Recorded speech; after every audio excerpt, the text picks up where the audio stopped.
Policy surrender करायचा विचार करताय तर थांबा. हा व्हिडिओ बघितल्याशिवाय निर्णय घेऊ नका.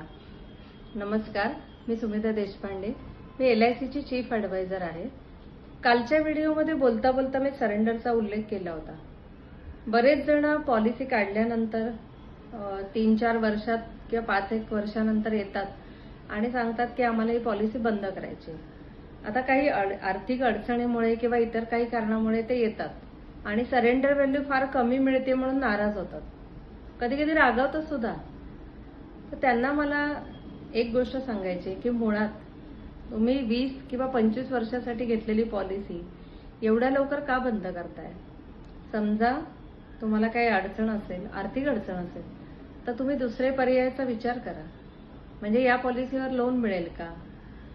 तर तुमची तात्पुरती जी काय गरज असेल, आर्थिक गरज, ती भागवली जाईल. किंवा एखादी छोटी इन्व्हेस्टमेंट असते, म्हणजे छोट्या कालावधीसाठी केलेली, उदाहरणार्थ FD 1 वर्षाची, 3 वर्षाची, फार तर फार 5 वर्षाची अशा FD असतात.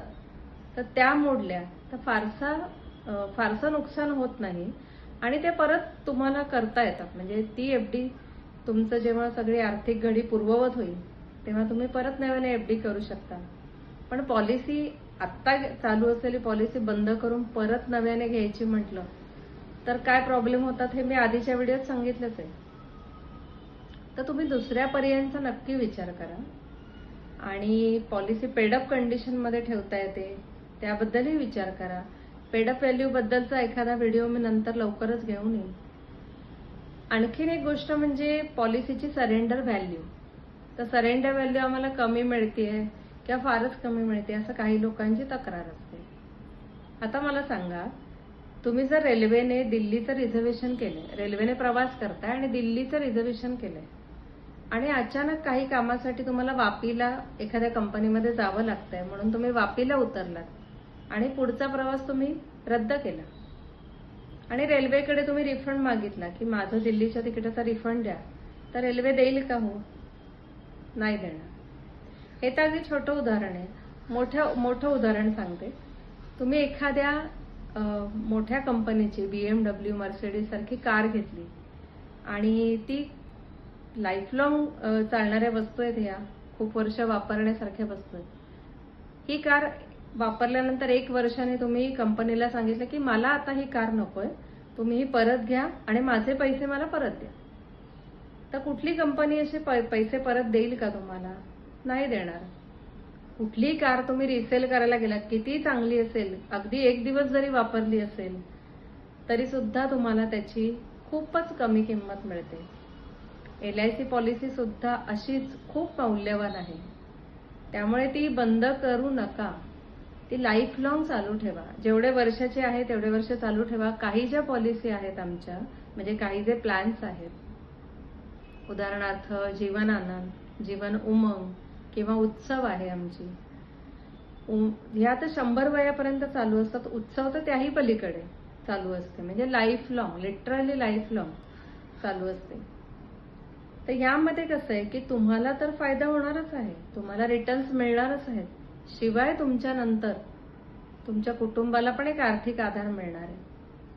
कारण मृत्यू हा अटळ आहे. आम्ही विचार करू तुम्ही 100 वर्ष जगा, पण 100 वर्षानंतर तुमच्या कुटुंबाला आर्थिक आधार देण्यासाठी ही पॉलिसी आहे. किंवा ज्या काही दुसरे प्लॅन्स आहेत 25-1 वर्षासाठी घेतलेले, तर त्याचा सुद्धा त्यावेळी तुम्हाला खूप चांगला फायदा मिळणार आहे. आणि तुम्ही जेव्हा घेतली होती तेव्हा तो सगळा विचार करून तुमचं आर्थिक नियोजन, तुम्ही किती प्रीमियम भरू शकता, हा सगळा विचार करून एजंटनी तुम्हाला ती पॉलिसी दिली होती. त्यामुळे त्याचा तुम्हाला आता उपयोग नाही, त्यामुळे मी ही पॉलिसी बंद करून नवीन घेतो असा विचार तर अजिबातच करू नका.